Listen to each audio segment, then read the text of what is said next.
bonjour tout le monde et bienvenue dans ce nouveau débat. Nous allons parler des nouvelles routes de la soie. Alors, la Chine a lancé un vaste plan d'investissement pour développer ses relations commerciales. Il s'agit du projet dit des nouvelles routes de la soie. Si l'essentiel de l'activité est consacré aux produits manufacturés, il n'empêche que les produits frais ne sont pas oubliés. Quel sera l'impact de ces nouvelles routes commerciales sur le commerce en Méditerranée et sur la distribution des produits frais, dont les fruits et légumes? Alors, pour traiter de cette thématique, nous avons le plaisir d'accueillir Jean-Marc Chaumet. Vous êtes agroéconomiste à l'Institut de l'élevage, spécialiste de la Chine, expert. Je rappelle, vous avez écrit un ouvrage avec Thierry Pouche sur la Chine et la dépendance alimentaire. Un ouvrage très intéressant que je vous conseille de lire. Olivier Carme, vous êtes directeur du port de Sète. Merci d'être là. Éric Gouache, président de l'association France Eurasie pour l'agroalimentaire. Et Louis Paris du port de Barcelone. Alors merci à tous d'être là. Michel parlait d'un vaste plan d'investissement. Oui, puisqu'on parle de 3 000 milliards de dollars. C'est des sommes dont on ne représente même pas ce que ça veut dire. Jean-Marc Chaumet, donc comment pouvez-vous nous planter le décor de ces nouvelles routes de la soie et quel est le projet de la Chine derrière? Alors, en effet, les nouvelles routes de la soie sont un projet, un label, une sorte de parasol sur lequel on peut mettre beaucoup de choses, qui au départ avait pour objectif de développer le commerce entre différents pays, notamment la Chine et les pays d'Asie centrale ou d'Asie du Sud-Est. Donc il y avait un plan d'infrastructure de transport pour faciliter le commerce. Ensuite, je parle d'un label parce que c'est une initiative qui a beaucoup bougé entre 2013, l'année où elle a été annoncée, et aujourd'hui. Au départ, il y avait juste l'Asie centrale et l'Asie du Sud-Est. Aujourd'hui, il y a pratiquement tous les pays du monde qui sont concernés, avec l'Amérique du Sud, l'Océanie, la Nouvelle-Zélande, peut-être excepté l'Inde, le Japon et les États-Unis, qui ne sont pas très chauds pour rentrer dans ce projet. Donc ça a bougé géographiquement, ça a bougé aussi au niveau sectoriel, puisque d'infrastructures de transport, on est passé à des infrastructures énergétiques, de télécommunications et aussi agricoles. Donc il y a une volonté chinoise de développer le commerce, mais pas uniquement, puisque les routes de la soie n'ont pas que cet objectif commercial. Commercial pour exporter une surproduction, une surcapacité industrielle, et pour importer des matières premières, énergétiques ou agricoles. Il y a aussi un objectif stratégique, politique, qui est de se faire des alliés politiques, puisque la Chine est relativement isolée au plan géopolitique aujourd'hui. Et puis il y a une aussi volonté interne de développer l'ouest de la Chine. Et il y a aussi une volonté, à l'époque, maintenant ce n'est plus, mais de contrecarrer l'accord transpacifique qu'Obama avait commencé. Donc sur le volet agricole, on n'en parle pas beaucoup, mais il y a quand même des enjeux très importants pour la Chine, puisque si la Chine est un gros pays agricole, c'est le premier producteur de blé, le premier producteur de riz, de porc, de pommes, de fraises, de raisins. C'est aussi un pays qui importe de plus en plus. La Chine est gros producteur, mais importatrice. peu exportateur en produits agricoles. Ah si, très. Si. C'est le 4e exportateur mondial. En produits agricoles. En produits agricoles. Derrière l'Union européenne, les États-Unis et le Brésil. Mais c'est un pays qui importe plus qu'elle n'exporte. Elle importe notamment du soja, elle importe des fruits, elle importe des produits laitiers, de la viande. Et pourquoi est-ce que la Chine importe? Ça, c'est important si on veut savoir ce qu'on peut exporter en Chine. Pourquoi la Chine importe? D'abord, elle importe parce qu'elle n'a pas assez de terre et pas assez d'eau. La Chine doit nourrir 19% de la population mondiale avec 9% des terres. En plus, une partie de ces terres, une partie de ces ressources hydriques sont polluées. Donc la Chine n'a pas assez de ressources environnementales, de ressources pour produire. Ensuite, les prix en Chine sont souvent plus élevés que sur le marché mondial. On ne le sait pas, mais par exemple, le prix de la viande bovine, le prix du lait, le prix du riz aussi sont plus élevés en Chine que sur le marché mondial, ou même du maïs parfois. Donc il y a un attrait pour aller sur le marché mondial. Une autre raison, ce sont les problèmes sanitaires. La Chine a eu beaucoup de problèmes sanitaires, notamment dans le lait. La crise de la mélamine en 2008 a fait de la Chine le premier importateur mondial de produits laitiers, puisque plusieurs nourrissons sont morts. Mais on parle aussi du riz au cadmium, parce que la Chine est aussi premier importateur mondial de riz, ce qu'on ne sait pas, et aussi du porc au clenbutérol, etc. Donc il y a beaucoup de problèmes sanitaires et les consommateurs chinois, souvent, parfois, préfèrent des produits importés que des produits chinois. Ensuite, il y a aussi un problème de qualité. C'est-à-dire que la Chine a beau être, par exemple, le premier producteur mondial de blé, elle importe quand même du blé. Parce que la qualité du blé en Chine n'est pas suffisamment bonne, du blé panifiable notamment, pour satisfaire la demande croissante en produits de boulangerie. Donc il y a aussi cet aspect-là. Et enfin, il y a un dernier aspect pour lequel la Chine importe, c'est la volonté des consommateurs chinois de diversifier leur alimentation. Ils veulent des produits nouveaux ou des produits d'origine différente. Donc il y a aussi et des produits sains également, ce qui n'est pas toujours possible de produire en Chine. Donc la Chine devient un gros importateur, et sur les routes de la soie, un des objectifs de la Chine, c'est en effet de pouvoir importer plus, de pouvoir ramener des matières premières en Chine, mais aussi de les sécuriser, c'est-à-dire que la Chine a récemment, il y a quelques années, accepté l'idée qu'elle doit être importatrice, parce qu'elle n'arrive pas à tout produire, mais si elle est importatrice, elle veut sécuriser ses approvisionnements.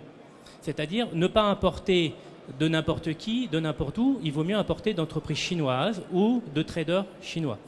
Ensuite, un autre objectif des routes de la soie dans le domaine agricole, c'est de ramener des techniques et des technologies du savoir-faire, dont la Chine manque parfois.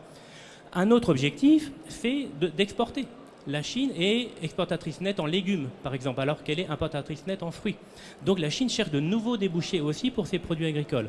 Et enfin, un dernier objectif sur les routes de la soie, c'est de stabiliser le marché mondial alimentaire.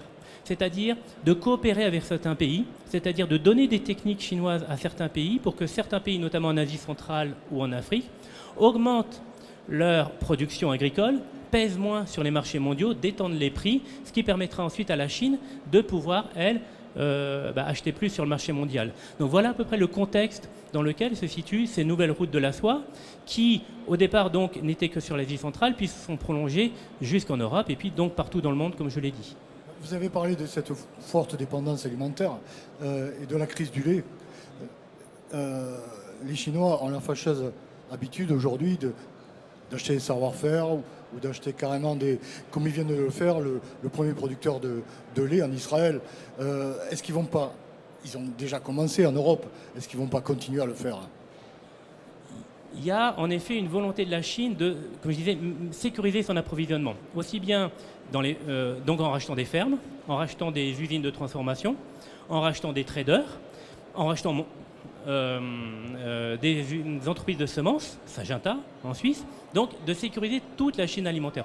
Donc oui, en effet, il y a une volonté des Chinois d'essayer de capter aussi bien le savoir-faire que de sécuriser leur approvisionnement. Donc vous avez parlé de Tnuva en Israël, ils ont racheté le premier producteur de porc aux États-Unis, Smithfield, donc il y a une volonté de capter ça. Après, il y a en effet une volonté de venir en Europe. Après, est-ce que les entreprises européennes les intéressent? Il faut voir. Est-ce que les entreprises européennes sont à vendre? Il faut le voir aussi. En tout cas, on a parlé beaucoup des rachats de terres aussi en France ou ailleurs.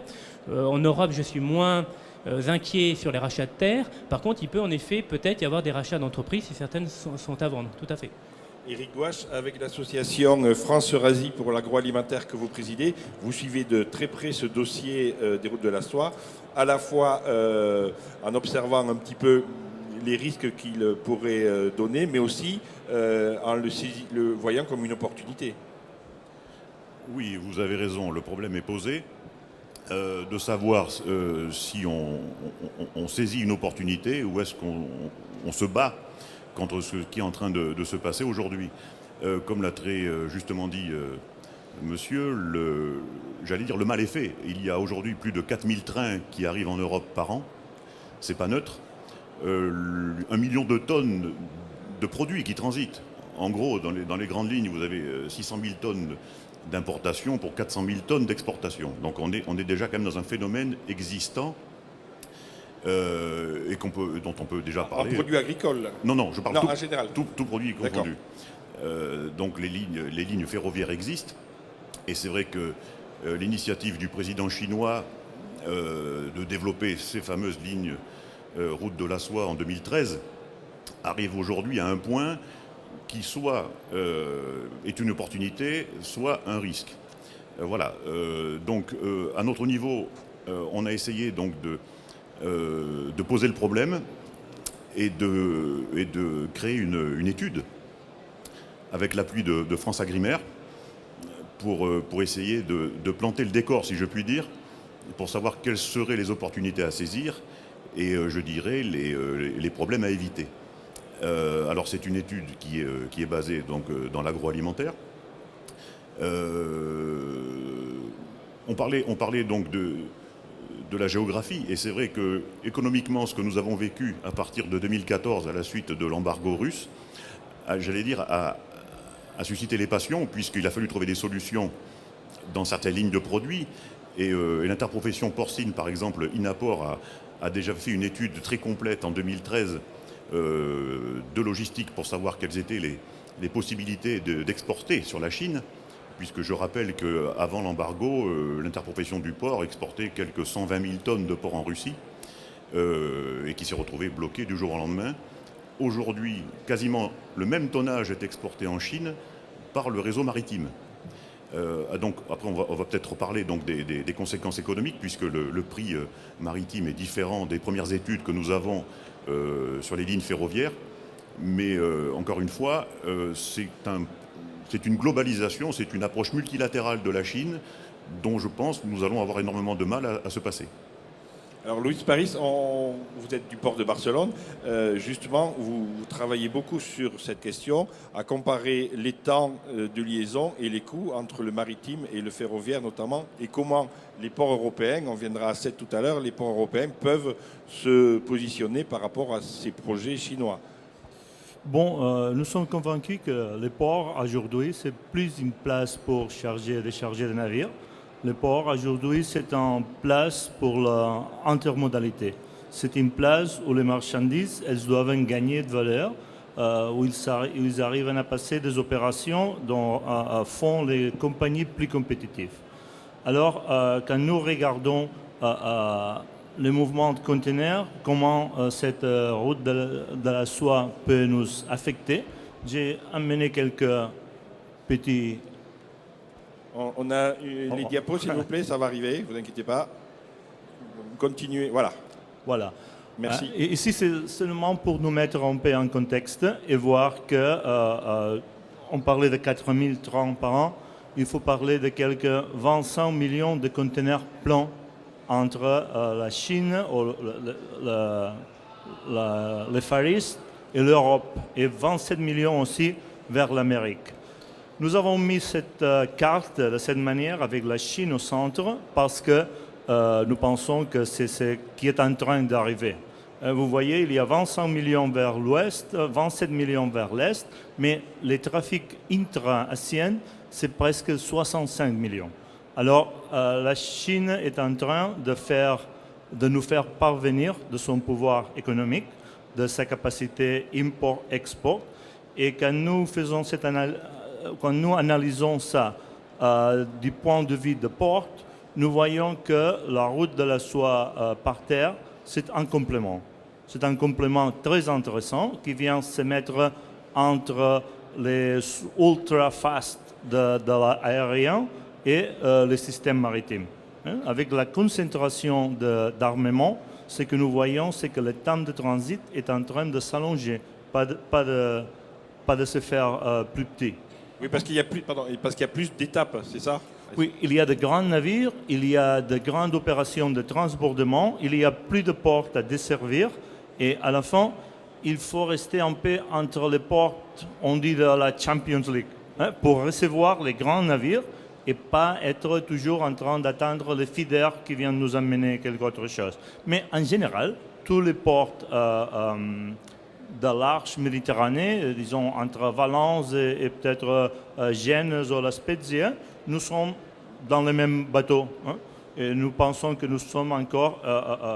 nous proposons un système de commerce avec l'Orient qui est très intéressant.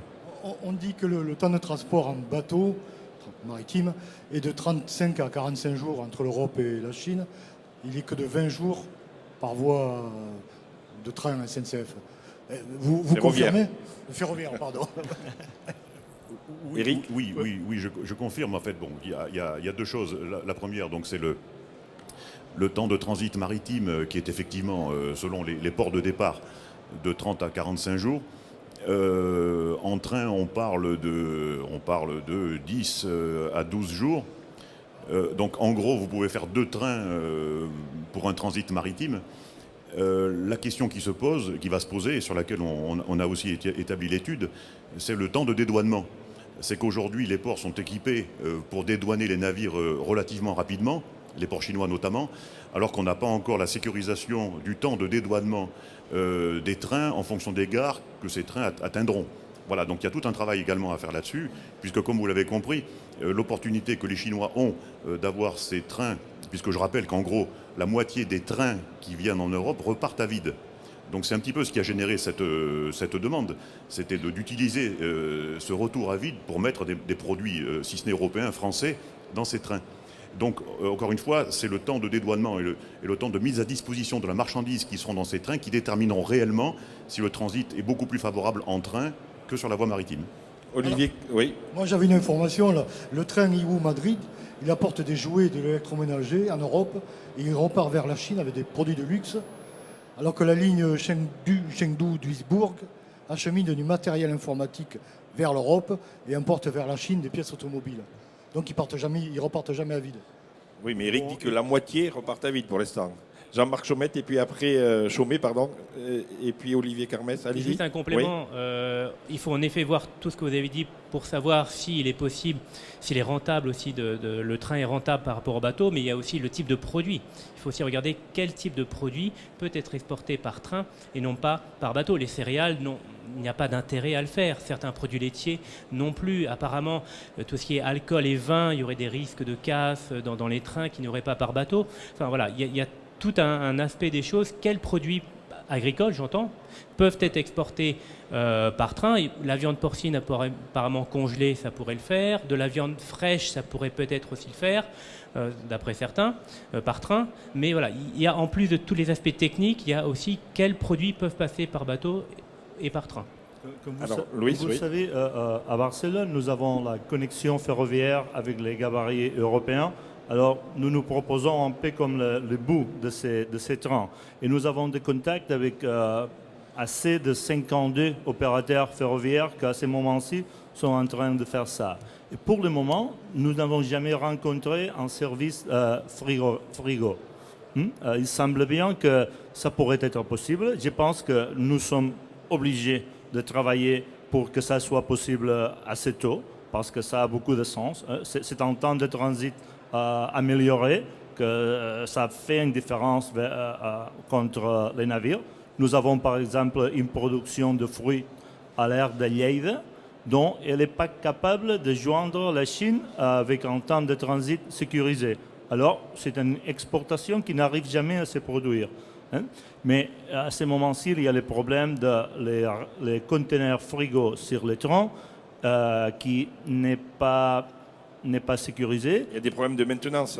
De maintenance, oui. C'est difficile, s'il y a un problème, de le solutionner. Et aussi les possibles inspections à la frontière, Kazakhstan, Ouzbékistan, cette sorte de choses. Olivier Carme, quelle est votre vision du maritime vu du port de Sète ?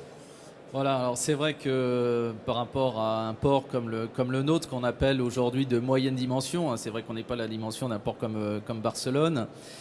Aujourd'hui, ce qu'on voit à travers les nouvelles routes de la soie, c'est la massification. Et la massification aujourd'hui, c'est qu'on arrive à la standardisation, on arrive effectivement à la conteneurisation. Et aujourd'hui, pour des ports de taille moyenne, se reconnecter aujourd'hui sur des lignes régulières maritimes, c'est assez compliqué. Moi je regardais un petit peu les chiffres par rapport à COSCO, qui est devenu le 3e armateur mondial au niveau conteneur. Les 6 premiers armateurs aujourd'hui mondiaux représentent à peu près, je crois, c'est 70-80% des trafics mondiaux de conteneurs. Donc aujourd'hui, si vous n'arrivez pas à attirer un de ces opérateurs pour passer dans un port secondaire, c'est quelque chose de compliqué pour être reconnecté aujourd'hui sur le conteneur. Et on voit que l'activité conteneur se concentre de plus en plus sur des ports majeurs. Donc nous, la stratégie aujourd'hui sur des ports comme Sète, c'est d'avancer au niveau des investissements et d'avoir un certain nombre d'infrastructures de haut niveau par rapport à la taille du port. C'est vrai que sur un port comme 7, on arrive à avoir des tirants d'eau qui sont à peu près à 14,5 mètres de profondeur. Nous avons aujourd'hui un entrepôt frigorifique assez extraordinaire, 22 000 mètres carrés, qui avait été investi par un opérateur privé. Et puis aujourd'hui, on a aussi un opérateur qui s'appelle Conexa, qui est un opérateur reconnu au niveau international sur l'importation de fruits et légumes. Ce qui nous manque aujourd'hui, la difficulté, c'est de se reconnecter au niveau des lignes maritimes sur le conteneur, parce que d'ailleurs, les fruits et légumes passent de plus en plus sur le conteneur, de moins en moins sur le conventionnel. Et donc, on arrive sur effectivement toute cette logique de massification avec les investissements évidemment derrière chinois, mais qui amène à cette même logique à un moment donné, c'est qu'on massifie les transports et il faut réussir à se repositionner dans toutes ces lignes maritimes. Et il faut la capacité, comme disait Louis Paris, d'accueillir les bateaux de très grand gabarit. Oui, mais de toute façon, ces navires de grande taille essaient de limiter leur nombre d'escales. De toute façon, à un moment donné, nous, l'objectif sur un port secondaire comme nous, c'est de pouvoir se positionner sur des hubs de transbordement, c'est de fidéliser nos trafics conteneurs et effectivement, en touchant un hub, aujourd'hui, c'est d'être connecté au monde. Mais même ça, aujourd'hui, la fidélisation est quelque chose qui devient assez compliqué. Donc nous, sur des ports comme les nôtres, on se bat. On arrive heureusement aujourd'hui à avoir une polyvalence des trafics qui nous permet d'avoir une croissance régulière sur les 5 dernières années. Mais il y a un dossier sur lequel on a un peu plus de mal et souvent on a eu des échanges également avec des ports comme Barcelone pour essayer de nous accompagner. C'est comment aujourd'hui réintéresser des opérateurs qui sont plutôt en train de supprimer des escales qu'ils peuvent considérer comme secondaires et de se concentrer sur des hubs majeurs. Donc ça laisse peu de place à un moment donné à la diversification de l'offre et ça il faut faire attention parce que sur des ports de moyenne dimension de l'autre côté on apporte une offre qui est un petit peu à façon, qui est un petit peu particulière, qui est moins massifiée et il faut continuer effectivement à avoir ce type d'offre. Donc je pense qu'aujourd'hui, pour nous, les investissements chinois, les nouvelles routes de la soie ne sont pas forcément favorables effectivement dans notre logique de stratégie et effectivement de service à façon pour notre clientèle. Mais on va évoluer, on espère trouver des solutions dans ce domaine. Louis Paris, vous aviez une autre carte à nous montrer, si on peut la voir. J'ai amené bien des cartes. Voilà.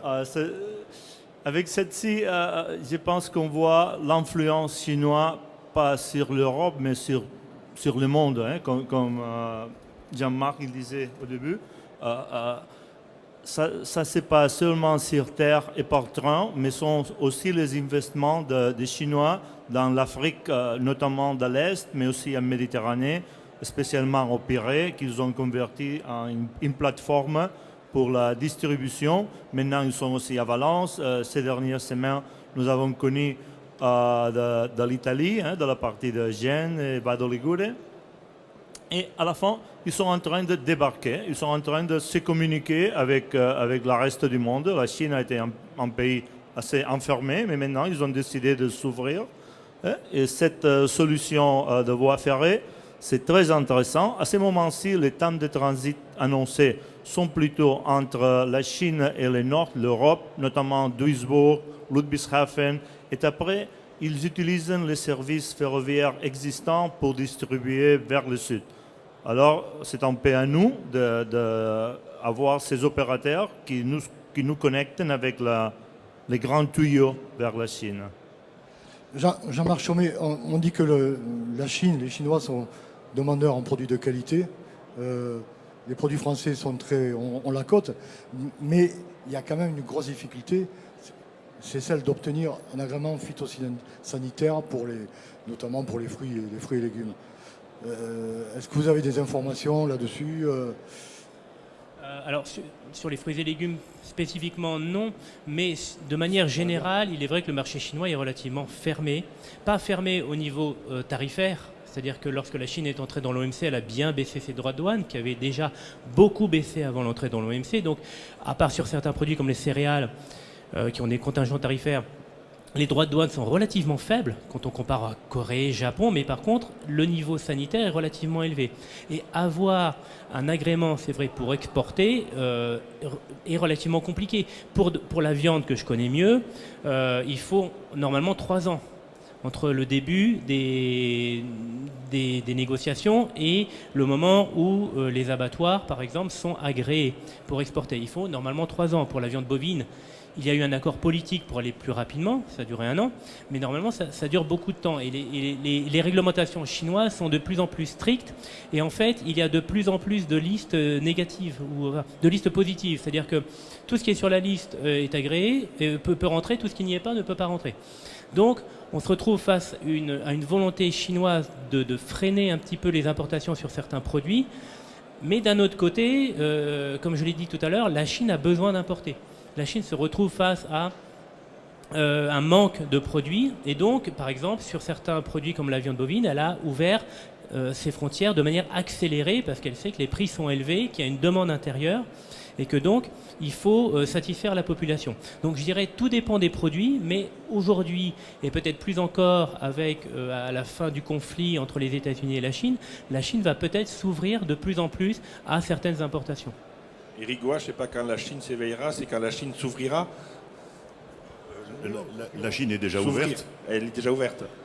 Elle est déjà ouverte, et donc je confirme que sur le plan phytosanitaire, il y a des agréments chinois qui sont obligatoires pour exporter sur la Chine, qui sont en l'occurrence des agréments territoriaux.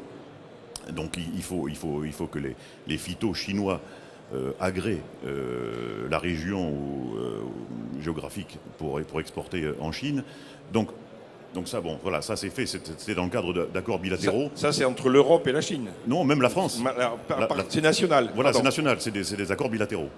Je rappelle donc quand même dans le cadre de la route de la soie, de l'étude, que les lignes maritimes existent, puisqu'en fait, en marge de la route de la soie, il y a plusieurs expressions qui existent. On parle donc de la ceinture et de la route. Et comme son nom ne l'indique pas, la route est la route maritime, alors que la ceinture sont les réseaux ferroviaires terrestres. À ce titre, la difficulté des routes ferroviaires viennent du fait qu'il y a des largeurs de rails qui sont différentes entre les pays de l'Est et l'Europe, qui est une première contrainte. Donc ça veut dire que quand nous chargeons des containers sur un train, il faut s'assurer qu'il y ait des changements de bogies aux frontières pour qu'elles soient accessibles en passant par les pays de l'Est, notamment la Russie. Donc aujourd'hui, comme monsieur l'a démontré, il y a 2 grandes lignes qui existent, ce qu'on appelle la ligne du Nord, qui part soit de Duisbourg ou d'autres pays européens, qui transitent quasi exclusivement par la Russie jusqu'en Chine. Il y a une ligne médiane qui passe par le Kazakhstan, et une troisième ligne qui éviterait la Russie en passant d'une part par la mer Noire et par la mer Caspienne un peu plus loin.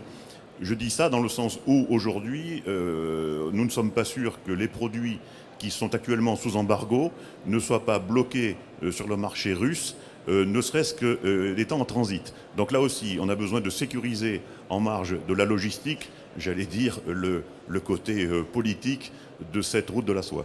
Pour rappel, les produits sous embargo depuis 2014, c'est les fruits et légumes frais, la pomme de terre, le porc, les produits laitiers, j'en oublie ? Non. Il y a toute une liste de codes douaniers qui sont sous embargo, mais en résumé, c'est les produits frais qui le sont, oui.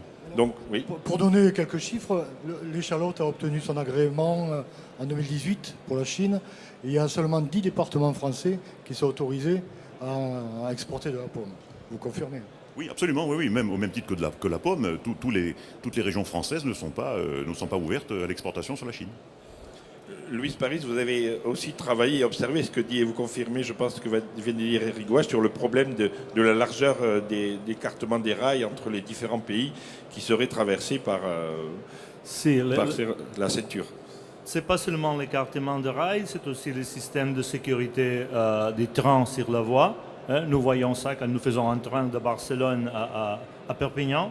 Il nous faut utiliser 3 différents intensités électriques, de différents voltages. Non? Il nous faut utiliser 2 différents systèmes de sécurité. Et quand on passe de l'Espagne à la France, on peut utiliser un 3e rail. Mais quand on passe de l'Europe à la Russie, on ne peut pas faire ça parce que la différence est si petite qu'on ne peut pas y mettre un 3e rail. Alors, les problèmes du ferroviaire, je ne vais pas les raconter parce que je ne vais pas faire pleurer personne. Ça joue en faveur du maritime. Non, mais ça joue en faveur de les nouvelles options. Le développement de nouveaux systèmes pour faire des choses, d'être capable de rendre service dans des niches spécifiques pour que les clients soient satisfaits. Et on peut travailler avec les trains, on peut l'améliorer beaucoup. Ce que je veux dire, c'est qu'il y a un grand chemin pour améliorer. Et on espère que ça continuera comme ça. Jean-Marc Chaumet. Je voulais rajouter quelque chose entre le ferroviaire et le maritime. C'est que le ferroviaire a l'avantage d'arriver dans le centre de la Chine, alors que le maritime arrive sur la côte. C'est-à-dire que le maritime, on arrive à Shanghai, on arrive à Tianjin, on arrive à Canton. Et si on veut toucher, c'est là où, bien sûr, sur la côte se trouve la population la plus aisée, et qui donc est la plus susceptible de consommer les produits importés. Mais le développement de la classe moyenne en Chine va surtout se faire dans l'intérieur du pays. Dans 5-10 ans, la majorité de la classe moyenne ne sera pas sur la côte, mais dans l'intérieur du pays. Et donc, si on prend le maritime pour aller jusqu'à un port, ensuite le décharger, puis recharger, puis aller dans le centre de la Chine, le ferroviaire gagne beaucoup de temps et je pense beaucoup d'argent pour toucher cette nouvelle classe moyenne chinoise. Le centre de la Chine, donc, Eric. Oui, c'est le but de la manœuvre. Alors, bon, pour parler sur le plan économique, aujourd'hui, les lignes maritimes fonctionnent. Et bon, pour caricaturer, les premiers éléments financiers que nous avons sur le rail sont à peu près d'au moins le double de ce que ça coûte aujourd'hui de faire un container par bateau. Donc je dirais la marge est encore assez grande à négocier. On parle d'environ 7 000 € le wagon dry pour aller en Chine, jusqu'à 11 000 € en reefer. Et comme le disait monsieur, la deuxième question va se poser, c'est quel est le parc reefer existant pour être éventuellement utilisable par des marchandises qui nous concernent, puisqu'en gros on parle d'agroalimentaire, Oui. et qu'on parle de fruits et légumes. Dans tous les cas, c'est des transports qui doivent se faire à température dirigée. Alors c'est vrai que les Chinois subventionnent une partie de ce taux de fret. J'allais dire, il va falloir négocier dur pour que la subvention soit suffisamment alléchante pour que ça concurrence véritablement le transport maritime, malgré le fait du transit time. Et puis, Louis Paris, il y a le nombre aussi. Un bateau, on met des milliers de containers. Oui, sur un train, il faudrait des dizaines de trains. J'ai amené une carte, Oui, donc allez-y. j'espère que ça sera très explicatif de ça. Voilà. Ici, vous voyez les temps de transit sur le ciel à gauche et la capacité sur le ciel horizontal. Vous voyez qu'en avion, on peut mettre quelques vingtaines de palettes. Dans un train de Theos, d'équivalent vampire, dans un train, on y met quelques 70. Dans un navire, on peut y mettre 21 000. Mais le gabarit de la boule, ça est proportionnel au prix par unité transportée. Alors, les trains, je pense qu'aux États-Unis, nous voyons des trains qui se font 3 km avec 2 étages. On peut arriver à optimiser cette connectivité ferroviaire. Oui, Eric. Juste pour compléter, les études, les premiers éléments qui nous ont été communiqués par la SNCF et d'autres compagnies mentionnent la quantité minimale de 41 wagons. Voilà, donc un train, c'est 41 wagons qui correspond à peu près à 1000 tonnes de marchandises. Et un wagon, c'est un container à peu près? Non, c'est un peu plus grand. C'est un peu plus grand. Oui, c'est plus grand, oui. Mais bon, 41 d'un côté, 21 000, c'est ça de l'autre. Olivier Carmès, il n'y a pas photo pour l'instant. Non, il n'y a pas photo, mais aujourd'hui le train fonctionne bien. Hein. Pas évidemment sur la Chine, mais évidemment le train aujourd'hui fonctionne bien en complément du maritime. C'est surtout là-dessus qu'il faut avancer. Après, évidemment, comparer une ligne maritime aujourd'hui avec une ligne ferroviaire sur des distances évidemment très longues, là l'enjeu est un peu compliqué. Mais la complémentarité aujourd'hui, ça, au niveau des ports, c'est tout notre travail. Là-dessus, de jouer sur le préacheminement au niveau ferroviaire. Et puis après, il y a d'autres activités, le fluvial, etc. Mais ça, c'est d'autres enjeux. On n'en est pas là pour la Chine. Jean-Marc Chaumet, est-ce que l'Europe joue collectif là-dessus? Parce qu'on a vu la Chine racheter le port du Pirée. Il y a quelques jours ou quelques semaines, le président chinois était en Italie où il voyait bien qu'il essayait de trouver une solution. On a l'impression qu'on est plutôt désunis. Chacun y va selon son intérêt propre. Oui, tout à fait. Pour l'instant, comme certains politiques européens le disent, il faut être unis, il faut avoir une une position ferme et identique pour tous les pays européens face à la Chine, mais dans les faits, ce n'est pas le cas. Et c'est d'autant moins le cas que, comme on disait tout à l'heure, les négociations se font pays par pays. L'Union européenne n'est pas vraiment reconnue par la Chine comme une entité économique. Donc chaque fois qu'il y a des accords, chaque fois ça se fait pays par pays. Donc chaque pays est seul face à la Chine. Il n'y a pas le poids de l'Union européenne qui est derrière. Et la Chine a cette volonté justement d'essayer de créer le plus d'accords possible labellisés route de la soie. Et ça veut dire aussi aller voir chaque pays européen et essayer de négocier avec chaque pays européen et de désunir l'Europe. Déjà économiquement et peut-être aussi avoir, mais ça me dépasse politiquement sur un plan géopolitique. Donc il y a des appels à l'union face à la Chine, mais dans les faits, pour l'instant, il y a la Hongrie, il y a eu un peu la Grèce, il y a eu l'Italie, à voir si d'autres pays vont finalement se laisser séduire. Justement, l'Europe est prise en tenaille au même titre que les États-Unis. La Chine ne veut pas que l'Europe monte en puissance aujourd'hui. C'est clair, avec les négociations pays par pays, on divise pour mieux régner.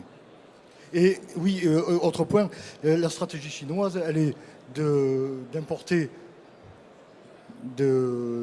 d'Espagne, d'Italie, de France et d'exporter sur les pays de la rive sud du bassin méditerranéen, c'est bien ça? Alors oui, c'est plutôt par produit, je dirais. C'est qu'elle exporte plutôt des légumes et elle importe des fruits. En ce qui vous concerne. Donc ce serait en effet, elle importe des kiwis, elle importe des oranges, elle importe des fraises congelées, et après elle est assez pragmatique, c'est-à-dire qu'elle va là où elle trouve les produits. Donc c'est vrai que elle a donc cette volonté d'importer ce qu'elle veut et de les trouver où elle veut. Sur les fruits et légumes, ça vient d'un peu partout, ça vient d'Espagne, ça vient du Maroc, ça vient d'Égypte. Après, si on regarde tout produit agricole confondu, en effet, la Chine exporte plus de produits agricoles vers la rive sud, elle est donc exportatrice nette de produits agricoles vers la rive sud, mais importatrice nette de produits agricoles de la rive nord, si on compte tous les produits animaux dedans. Donc il y a deux stratégies, une stratégie par produit, et puis après, en effet, il y a une stratégie aussi par pays. On a vu sur une des cartes que Louise nous a montré tout à l'heure, effectivement, l'entrée vers l'Afrique de l'Est aussi qui était importante. Éric Gouache, votre association donc rassemble les milieux agroalimentaires français. Est-ce que vous travaillez avec d'autres pays européens sur des dossiers comme ça, où on a vu que les pays au niveau politique étaient plutôt désunis? Non, pas à ce jour. C'est une étude franco-française qui a pour but donc d'estimer la pertinence de l'utilisation du réseau ferroviaire sur la Chine. Là où je suis quand même un peu plus optimiste dans la mesure où ces réseaux ferroviaires atteindront notre pays, je rappelle qu'il n'est pas le cas totalement déclaré aujourd'hui, c'est que des ports comme Sète et Barcelone seront des points de départ justement sur une partie des produits chinois qui doivent atteindre le bassin méditerranéen, parce que le bassin est assez vaste et le nord de l'Afrique pourrait bénéficier de cette logistique maritime en passant par des ports comme Sète ou Barcelone. Donc je dirais qu'on n'est qu'au début de cette mouvance. Et encore une fois, en marge des considérations géopolitiques, j'allais dire, c'est la logistique qui va donner la réponse. C'est de savoir jusqu'où on va pouvoir amener les trains, puisqu'on considère en gros que là, le point d'arrivée d'un train, il y a un rayon de 1000 km autour de ce point d'arrivée qui est économiquement viable. 1000 km, c'est la traversée de la France. Alors, avant de continuer, je rappelle qu'il nous reste quelques minutes, qu'il y a la possibilité de poser une question, d'apporter une information, de réagir. Donc, vous faites coucou à Jean-Pierre qui vient de se lever et on vous donne la parole. Michel. Oui, je voulais vous poser une question, M. Gouache. La ville d'Yiwu, c'est une... En Chine. C'est en Chine, oui. Sur la côte est. Dans la ville d'Yiwu se trouve le plus gros marché de gros, le plus important. Je crois qu'il y a 200 000 fournisseurs. L'agroalimentaire, là-dedans, elle est absente de toute façon de ce marché de gros. Oui, parce qu'aujourd'hui, ce que nous exportons est qualifié de luxe. De par les coûts de transport et la demande des produits que les Chinois nous font. Donc Mais ça aussi, c'est une évolution qui pourra être évaluée, puisque nous avons dans d'autres destinations, telles que l'Extrême-Orient par exemple, une histoire qui montre que pendant des années, c'était les marchés de gros qui étaient importateurs à 80%, et j'allais dire la grande distribution à 20%, et aujourd'hui on vit quasiment l'inverse, avec 80% de grands distributeurs et pour 20% de marchés de gros. Donc voilà, ça c'est une analyse qu'on fera plus tard quand les choses auront évolué. Est-ce que ces systèmes ferroviaires, ces liaisons ferroviaires, peuvent permettre aussi de toucher des pays intermédiaires, à part la Russie pour des raisons que l'on sait, mais par exemple vous avez évoqué le Kazakhstan, etc. Est-ce que ça peut aider à aller dans ces pays? Ça va être très compliqué. Je vous avoue que c'était une de mes idées premières quand on a mis en place cette étude, parce que nous avons fait une mission au Kazakhstan, et c'est vrai que les Kazakhs ont déjà des relations régulières avec la Chine. Non, parce que ce qui rendrait le trajet économiquement viable ferait que dans la mesure où le train s'arrête au Kazakhstan, ce serait beaucoup trop cher. On ne peut pas faire arrêter un train de 41 wagons pour arrêter un wagon ou deux au Kazakhstan. Ce ne serait pas économiquement viable. Mais elle passe par la Lettonie, la Pologne, les lignes ferroviaires. Oui. Ouais, c'est ça. Hein. Oui, enfin, il y a deux lignes. Hein. Il y a la ligne du Nord qui transite par la Russie et la ligne qui transite déjà par le Kazakhstan. Mais encore une fois, on ne peut pas espérer s'arrêter au Kazakhstan pour faire un stop marchandise. Louis? Je pense bien que ça s'est pensé pas pour que de l'Europe on puisse fournir le Kazakhstan, mais que de la Chine on puisse fournir le Kazakhstan. Oui. Et on puisse fidéliser le Pakistan, et l'Iran et l'Irak. C'est une voie de connexion dans laquelle les marchés chinois ils grandissent beaucoup. C'est fidéliser ces pays, arrimer ces pays à la Chine. Jean-Marc Chaumet, pour un dernier mot pour conclure, et en vous remerciant d'être venu encore une fois. Merci. Un dernier mot, oui.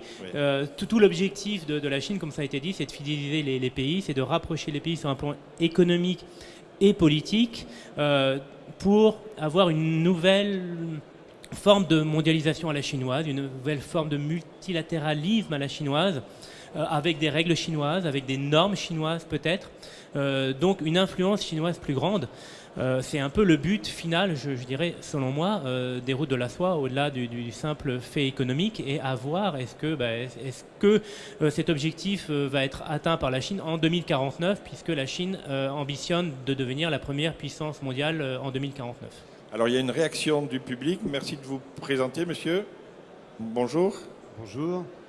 Oui, je voulais justement poser une question dans le sens dans lequel vous alliez. Est-ce que les Chinois pourraient avoir un impact positif justement dans leur volonté qu'ils ont de développer cette route de la soie sur l'homogénéisation aussi bien technique qu'éventuellement réglementaire? Vous parliez tout à l'heure des tailles des rails, etc. Est-ce qu'il pourrait avoir un impact pour homogénéiser le plus possible sur les différents pays et continents ces choses-là? Et dans ce cas-là, est-ce qu'il serait plus intéressant, à leur sens, de privilégier la voie nord qui passe par la Russie ou la voie kazakh ou la voie qui passe par la Caspienne? Et est-ce que là-dessus, la volonté des Chinois d'être un peu... Voilà. Qui sait répondre? Je me lance.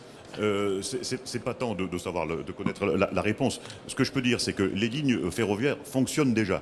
Donc il y a déjà une quantité de marchandises à l'importation qui existe. Les lignes sont utilisées de manière, je ne veux pas dire aléatoire, mais elles sont calculées par rapport au flux que la Chine exporte, puisque tous les trains ne peuvent pas aujourd'hui passer que par une seule ligne ferroviaire.